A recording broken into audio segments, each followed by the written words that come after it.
Can I ask you something directly? When was the last time you let yourself believe in something fully?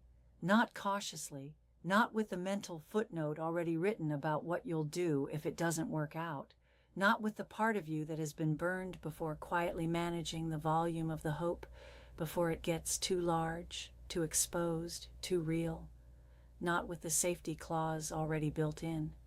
When was the last time you said to yourself in the quiet of an honest moment, I believe this is possible for me in this life now? I'm asking because on April 17th, 2026, at 7:52 in the morning Eastern Time, a new moon rises at 27 degrees and 29 minutes of Aries, and the Sabian symbol for this exact degree, the ancient image that the clairvoyant Elsie Wheeler received in 1925 for this precise point in the Zodiac wheel, is one of the most quietly radical images in the entire set of 360 symbols. It is this: lost opportunity regained in the imagination, not in the external world, not through luck arriving from outside, not through someone else's decision or a circumstance you didn't engineer, in the imagination, because the imagination, properly activated, seriously engaged, offered to with genuine intention, is not wishful thinking. It is the blueprint. It is the place where everything real was first assembled before it appeared in the physical world. Every relationship that has ever existed was first imagined by someone. Every career, every home, every version of yourself that has ever come to be, it existed first as an image in someone's mind. And the cosmos on April 17th, 2026 is offering you access to that place. The place where what you stopped imagining can begin again. I'm Solano. 40 years of reading charts. 40 years of sitting with people at turning points that looked from the outside like perfectly ordinary days. Days when nothing dramatic was happening, nothing visible had changed, but something in the sky was offering what the sky occasionally offers, a genuine opening, a moment when the conditions for beginning again are perfectly aligned. And what I want to tell you about this particular new moon is something I believe with the kind of certainty that only comes from watching these cycles repeat across decades. For the people who are ready to receive it, this new moon is offering a second chance, not a do-over that erases what happened before. The cosmos doesn't work that way, and thank goodness, because who you are is made partly from what you've survived, but a genuine opening. A moment when what you stopped believing was possible becomes possible again, because the sky is arranging itself into exactly the combination of forces that says, begin. Stay with me through the whole video because I want to give you the complete picture, the astronomy, the history, the specific guidance for each of the three signs most powerfully positioned at this new moon, and the ritual for tonight. Before we go further, subscribe. I show up here consistently and I read every comment, and this particular new moon is the beginning of something I'm going to be tracking with you over the weeks ahead. I want you to be part of this conversation. Here is the astrological landscape for April 17th, and I want you to understand why this new moon is more powerful than a typical Aries lunation. The sun and moon are conjunct at 27 degrees of Aries, the sign of new beginnings, of the self, of the first step, of the brave and sometimes reckless courage to initiate. But here, at 27 degrees, something particular is happening. 27 degrees of Aries is a late degree in the sign, a degree of completion as well as beginning, a degree that has traveled the full territory of Aries and arrived at something close to the end of it. Seeds planted at 27 degrees of Aries carry the accumulated momentum of the entire sign. They are not naive beginnings. They are informed beginnings. They are the beginnings of people who have already been through something, who know what the territory looks like, who have some experience of what they're getting into, and who choose to begin anyway. Additionally, Mars, the ruler of Aries and the ruler of this new moon, moved into Aries on April 9th. Mars, in its own sign, ruling a new moon in its own sign at a degree of informed courage. The fuel available for this beginning is extraordinary. It is the fuel of someone who has been preparing, who has been building internal readiness, and who is now being offered the ideal conditions to finally, decisively move. In the broader context, Saturno and Neptune remain in the early degrees of Aries, doing the structural and visionary work that began with their historic conjunction in February. Saturn provides the form, the commitment, the weight that makes a beginning real rather than theoretical. Neptune provides the vision, the capacity to see beyond what is merely practical, the imagination that connects to what is genuinely possible. And as of March 20th, all planets in our solar system are direct, moving forward simultaneously for the first time in months. Every planet, no retrograde resistance, no cosmic traffic requiring you to slow down and review. The path is clear. This is what I meant when I said the new moon is offering a second chance. It isn't just an Aries new moon. It is an Aries new moon in the most forward-moving astrological context of the year, with the ruler of the lunation in its home sign providing maximum energy, and Saturn grounding whatever you begin in something that has the potential to last. If you have been waiting for the right conditions to try again, to pick up something you set down, to begin something you talked yourself out of, to return to a version of yourself you quietly gave up on, this is the right conditions. I want to sit with the Sabian symbol for a few more minutes because I think it is doing more work than I described in the opening. Lost opportunity regained in the imagination. The word I keep returning to is lost, because in the language of the Sabian symbols, lost almost never means permanently gone. It means out of sight, hidden from view, covered over by the accumulating layers of what happened after, by the disappointment, by the practical decisions that were made in response to the disappointment, by the gradual construction of a self that no longer needed what the lost thing offered because needing it had become too painful. The lost opportunity of this new moon isn't something that was taken from you. It is something that you decided, understandably, reasonably, sometimes, necessarily, to stop believing in. You filed it under, for other people, not for me. You got practical, you got realistic. You accepted the smaller version of the life because the larger version had stopped arriving and the waiting had become its own kind of suffering. And now the cosmos is asking, what if you were wrong about that? Not wrong to protect yourself, not wrong to be practical, but wrong about the finality of it, wrong about whether the window was permanently closed or only temporarily, and now no longer shut. In my 40 years of reading charts, the most consistent thing I have witnessed at late Aries new moons with this kind of planetary weight is this. People discover that the thing they stopped believing was possible was exactly the thing the cosmos had been preparing them for during the period they mistook for loss. The loss was not punishment. The difficulty was not abandonment. It was preparation, refinement, the development of the specific capacities, the patience, the resilience, the self-knowledge, the particular form of courage that only comes from having survived something, that are required to actually receive and hold what you had originally wanted. The preparation is now complete. The conditions are now right.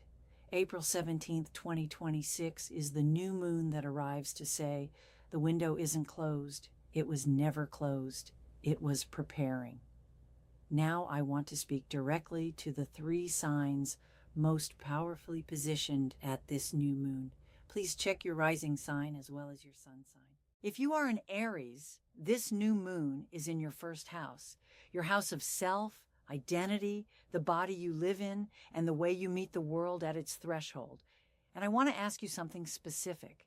What version of yourself did you quietly set aside in the years since the last Aries new moon at this degree, in April 2015? The cosmos runs on 11-year cycles for the outer planets and on shorter cycles for the faster ones. But the pattern I keep seeing in charts is that the late Aries new moon tends to return us to a question that was first fully articulated about 11 years prior. What did you imagine you were becoming in 2015? What did you intend? And what version of that intention has been set aside, has been waiting, has been gathering itself in the basement of the life you actually ended up living? This new moon is a seed planted directly in your identity, not in what you want to achieve, in who you want to be. And the question the cosmos is asking Aries right now is the simplest and the most radical question there is. What would you become if you stopped editing yourself for everyone else's comfort? If you stopped managing your own size? If the version of yourself that you have been protecting in private were allowed, genuinely and without apology allowed, to be the version that lives out loud in the world? Plant that tonight as the seed. DNN, if you are a Libra, this new moon falls in your 7th house of partnerships and close relationships. And I want to speak gently but directly here, because Libra often hears new beginning in the relationship house and immediately starts to wonder about who might be arriving or who might be leaving. Sometimes that is what it means, but more often, particularly at a late degree Aries new moon with Saturn in the sign, what the 7th house new moon offers Libra is something more fundamental, a new beginning in how you relate, new terms, a new understanding of what you are and are not willing to bring to the table of connection. The lost opportunity being regained in imagination for Libra at this new moon is often the belief in genuine partnership, not just the idea of it, not just the hope of it, but the genuine, embodied, cellular belief that a relationship characterized by real mutuality, real reciprocity, real enjoyment of each other's company is actually possible for you specifically, not for people who are luckier or simpler or less complicated. For you, if you have been carrying under your graceful surface a quiet belief that true partnership is not really available to you, that you will always be managing more than you're being met, this new moon is addressing that belief directly and specifically. Plant the true version of what you want in a partnership, not the compromise version. The true version. And if you are a Cancer, this new moon activates your 10th house of career, vocation, public role, and your contribution to the world in the form that others can receive. For Cancer, who tends to value the private over the public and the interior over the exterior, this is a new moon that requires a particular kind of courage, the courage to let your work be seen, something in the realm of your professional life, something you may have shelved, something you may have decided was not realistic, something you may have concluded was not the kind of thing that someone like you does in the public sphere, is being offered a second chance through this lunation. The lost opportunity being regained in imagination for Cancer at this new moon is professional visibility, the chance to bring into the public world what has been developing in the private one, the opportunity to say, this is the work I do, and I am willing to let it be received.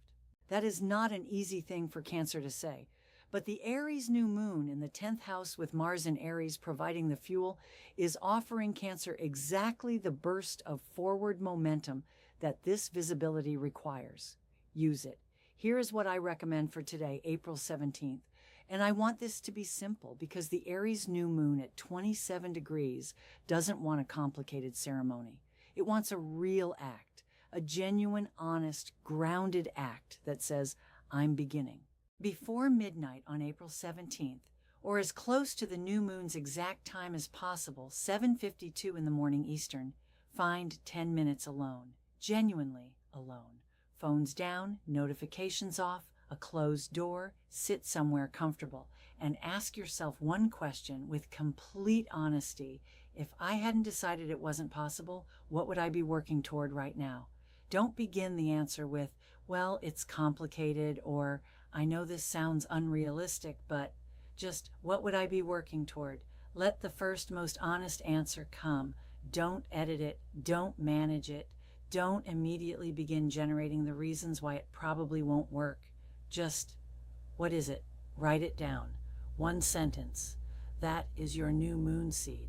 That is what you are planting under this sky, in this season, with this extraordinary combination of Aries planets providing the fuel and Saturn providing the foundation.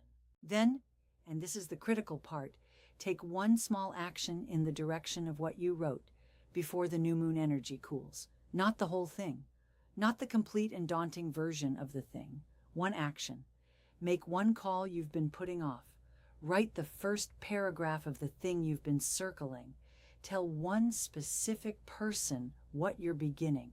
Make one inquiry that commits you, even slightly, even publicly, to the direction you've chosen. The Aries new moon with Saturn in the sign rewards action. Small, honest, real, grounded action. And it rewards it with momentum that builds faster than you expected. During this new moon period, through the first quarter moon and beyond, avoid one particular trap. Aries energy is intense, and sometimes people overcommit in the first wave of it. They say yes to 10 things, they announce the beginning to everyone they know, they generate a large amount of initial enthusiasm that is not matched by an equally large amount of initial groundwork. Saturn in Aries is watching. What you begin with genuine commitment and genuine preparation. What you commit to fully and honestly. And what you are not genuinely ready to commit to, be honest about that privately, even if you're not ready to be honest about it publicly. The honest small beginning that you actually follow through on is worth infinitely more under this Saturn-influenced Aries new moon than the enthusiastic large announcement that dissolves when the first friction arrives. I want to close by telling you something from my own life, because this Sabian symbol calls for personal honesty, and I believe in modeling what I ask of others. Early in my practice, this was 37 years ago, perhaps 38, there was a version of my work that I had imagined I would do. A particular kind of depth, a particular kind of directness, a particular way of engaging with the intersection of the cosmic and the personal that felt true to me in ways I couldn't fully articulate. And for a long time I pursued something adjacent to it, but not quite it, something safer, more acceptable, more in line with what I thought was expected of someone in my position. And at a late Aries new moon, I can look back at the chart and identify it now. I made a decision that I didn't even fully recognize as a decision at the time. I decided that the version I had imagined was too much, that I should continue with the adjacent version, that the more honest and more complete expression of what I knew how to do was not what was being asked for. It took me a long time, longer than I wish, to find my way back to the imagined version, but I got there. And what I can tell you, looking back across almost 4 decades, is that the lost opportunity of that Aries new moon was not permanently lost. It was waiting, it was developing in me, even while I was pursuing the safer version. And when I was finally ready to claim it, it was more complete and more grounded than it would have been if I had claimed it originally. The lost opportunity regained in the imagination. That is the promise of April 17th. Not a fantasy, not wishful thinking, a genuine, real, cosmically supported second chance to begin again from a more honest and more complete place. Tell me in the comments, what have you stopped believing was possible for you that you are willing tonight, under this new moon in Aries, to begin believing in again? One sentence. Write it in the comments and make it real. I want to know. I read everything. Until next time, keep looking up. This is Luna Solano.